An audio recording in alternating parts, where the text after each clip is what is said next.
Et salut à toi. Alors il y a un an, je suis rentré en contact avec une société, Lazy Rolling, qui propose à la communauté des vestes décontractées et renforcées pour rouler protégé. Oui, parce que ne l'oublions pas, sur une roue électrique, il n'y a pas vraiment de plan B.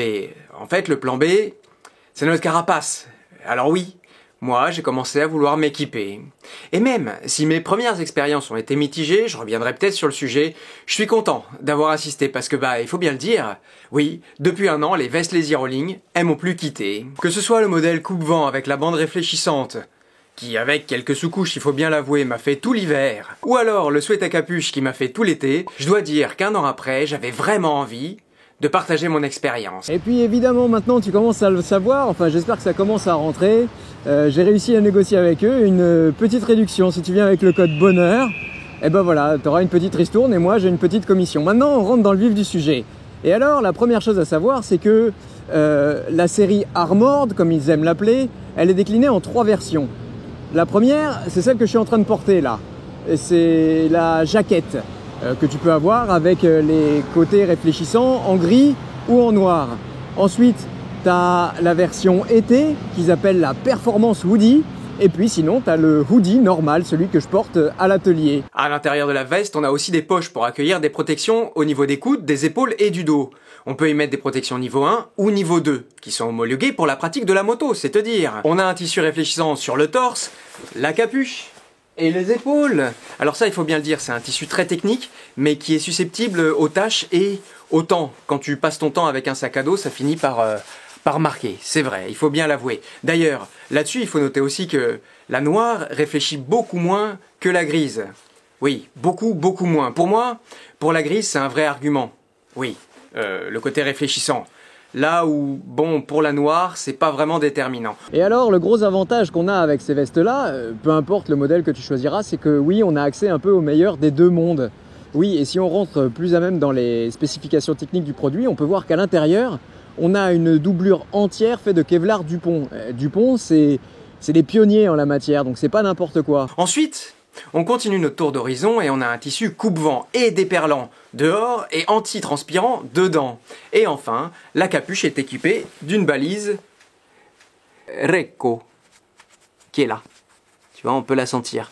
Et oui, et ça c'est un réflecteur qui permet d'être détectable par les équipes de secours, au cas où un jour t'es blessé et paumé. Bref, derrière ces vestes, derrière toutes ces options, on le voit bien, il y a des gens qui ont pensé à un usage, qui ont pensé à des riders. Ils ont fait une veste qui leur plaisait pour leur pratique à eux, et ils ont fini par la commercialiser. Et encore, oui, Lazy Rolling, dès leur début, ont toujours été très proches de la communauté. Oui, il faut le dire et il faut le répéter. Cette veste, elle est parfaite pour la micro-mobilité, qui est un secteur un peu particulier. On n'a pas les mêmes besoins que les motards qui roulent à 130 km/h, ni que les cyclistes qui roulent à 12. On est, en effet, à la croisée des chemins, et on est quand même vachement content d'avoir des passionnés qui s'occupe de notre sécurité. Tu vois, moi, j'ai envie de rouler protégé, mais j'ai pas envie de passer 30 minutes à m'équiper avant d'aller me promener. Et j'ai pas vraiment envie de ressembler à Robocop quand j'arrive à l'endroit où je voulais aller. Et pour ça, je dois dire que la case est remplie exactement comme je voudrais. Alors oui, il y a encore des défauts de jeunesse. Sur les premiers modèles que j'ai reçus, moi, j'ai trouvé que la coupe, parfois, les finitions, souvent, la qualité, certains détails de SAV étaient pas à la hauteur. Alors tu vois, il y a peu de temps, il y a un autre partenaire qui m'a présenté son pantalon et il m'a dit, la première chose qu'il m'a dit, c'est pour juger un vêtement, faut le retourner, faut voir à l'intérieur. Et quand je te parle un peu de problème de finition, c'est là que c'est, tu vois, il y a plein de coutures, il y a plein de poches. Alors évidemment, c'est obligé, hein, c'est pour mettre les protections. Ici, c'est pour les protections épaules, ici pour la dorsale. Mais tu vois, par-dessus ça, il y a les poches intérieures qui viennent se coudre. Ça donne une impression un peu fouillie à l'intérieur, c'est vrai. Bon, après, à l'usage, moi, au bout d'un an, j'ai complètement oublié. Pareil pour les poches internes, moi j'adore les poches intérieures, et ici il y en a 2 plutôt qu'une, c'est vachement bien. Mais c'est vrai que quand tu mets le téléphone portable, c'est un peu court, tu vois, c'est un peu léger, ce qui fait que au final moi je m'en sers jamais. Voilà, tu vois, c'est ces petits détails là. Pour ce qui est de, tu vois, l'usure là au niveau des épaules, alors on m'a dit que ça le faisait que sur la grise et pas sur la noire. Mais tu vois, on voit clairement que cette personne-là utilise un sac à dos assez régulièrement. Pour la défense du hoodie, je sais que la personne utilise ce sac à dos-là. Il est très lourd, son sac à dos est très présent. Voilà, mais tu vois, c'est ça qui fait que, bon, il y a toutes ces options. Oui, tu vois, la certification moto, le RICO, les protections, tout. Mais il y a ce petit truc, et encore une fois, je le dis parce que en vrai, je l'avais oublié pour te dire la vérité, et je m'en suis rappelé là en essayant de remettre les protections. C'est vrai que quand j'ai reçu ce produit, je me suis dit, oh là là, qu'est-ce que c'est que ce fouillis à l'intérieur? Voilà. Mais j'ai complètement oublié. Mais ce que je saluais déjà, à ce moment-là, c'était l'intention. Et puis, comme ils ont aidé la communauté les a aidés à évoluer. Et aujourd'hui, ils ont des produits et un service de qualité. Oui, si jamais t'as un défaut, un zip qui se défait et tout ça, ils te le changent quasiment dans la journée. Maintenant, à l'usage, qu'est-ce que ça donne? Bah écoute, j'ai pas grand chose à dire sur le sujet. Si, peut-être, moi qui utilise, tu sais, une grosse montre là, bien extrudée, je dois dire que souvent, j'ai du mal à enfiler les poignets. Bon, d'ailleurs, ça me permet d'embrayer. Au moment de choisir ta taille, je t'encouragerais peut-être à arrondir à la taille du dessus plutôt qu'à celle d'en dessous. Si tu fais un bon médium, hésite pas à prendre du L. Oui, parce que souviens-toi qu'en plus, après, il va falloir ajouter toutes les protections en dessous. Et du coup, ça va faire du volume qu'il va falloir remplir. Pour te dire, moi, pour l'été, j'ai une XS. XS, c'est ma taille normale. Mais pour l'hiver, j'ai pris du S pour pouvoir mettre mes sous-couches et être bien rembourré. Voilà, on continue. Ensuite, tu vois, il y a les aérations sous les bras. Ça, c'est une option, je dois dire, sympa. Sauf que, à l'usage, il y a tellement de couches entre l'ouverture ici et la peau en dessous que finalement, ça aère pas trop. Mais c'est bien de l'avoir quand même, pour pouvoir fluidifier. Encore une chose dont je me sers pas, c'est là, dans le dos, au niveau de la ceinture, tu vois. Eh ben oui, il y a une petite pièce qui est là pour relier la veste au pantalon et qui permet, en cas de chute, que la veste se relève pas et laisse le dos, tu vois, au contact de la chaussée. Ah, et enfin, il y a encore une chose dont j'ai pas parlé, c'est, tu vois, le trou qu'il y a dans la manche pour pouvoir passer le pouce. Ça, pareil, c'est une option que j'adore en général et je sais pas pourquoi, depuis un an, je m'en sers quasiment jamais. Et pourtant, c'est très important pour la sécurité. Ça veut dire que si on tombe, déjà, bon, on aura le poignet un peu protégé. C'est pas ça pour ça que c'est fait, pas du tout. Mais surtout, ça évitera que la manche remonte, tu vois. Et que du coup, ça puisse nous érafler l'avant-bras, voire le coude. Voilà. Tu vois, c'est des options comme ça, c'est plutôt sympa. On continue à avancer. À part ça, oui, c'est un hoodie, ni plus ni moins. C'est vrai, plus lourd et plus épais que ce qu'on est habitué à avoir, mais aussi plus léger et plus discret qu'une veste de moto hyper renforcée. Vraiment, c'est ça pour moi, le gros plus que je lui trouve. C'est qu'on se croirait pas affublé d'une énorme armure quand on va rouler. Et d'ailleurs, les autres, quand ils te voient arriver, ils manquent pas de le remarquer. Maintenant, il faut choisir les pattes de protection.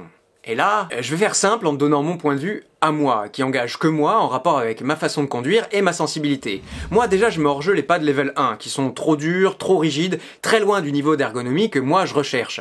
Pareil pour les heavy duty level 2.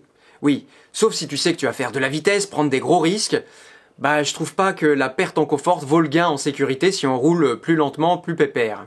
Alors, il reste les pads niveau 2 et les slim triple flex. Tu vois la différence? Ça c'est le heavy duty. Et ça, c'est le triple flex.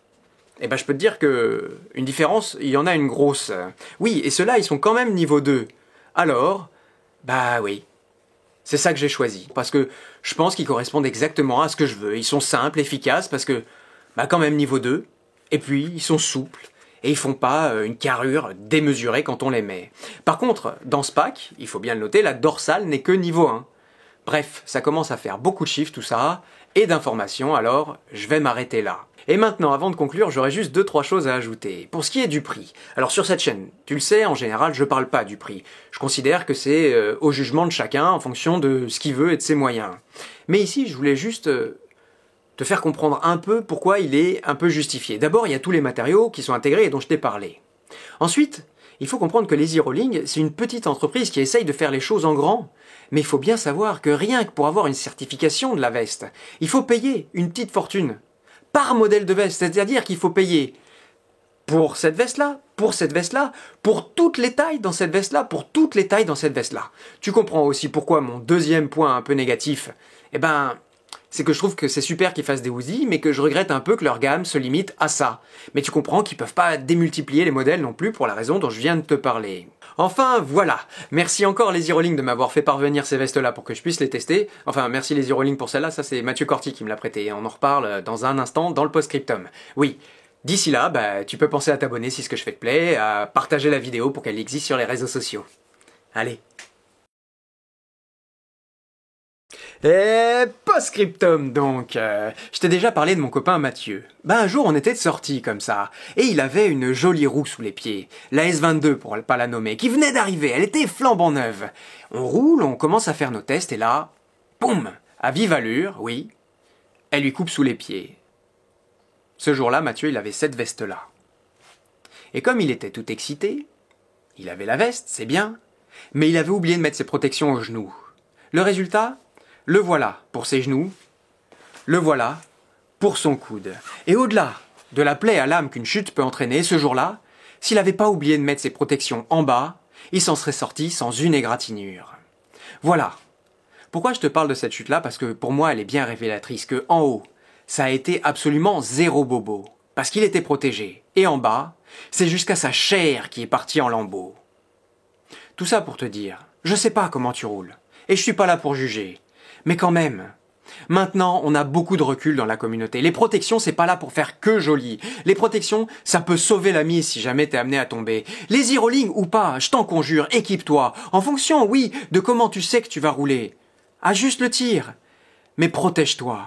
Combien de fois j'ai pu lire des témoignages de gens qui sont tombés avec, en commentaire en dessous, « Je suis tombé, mais je vais bien, oui. Parce que les protections m'ont sauvé. » Voilà. Maintenant, j'ai plus rien à ajouter. Allez.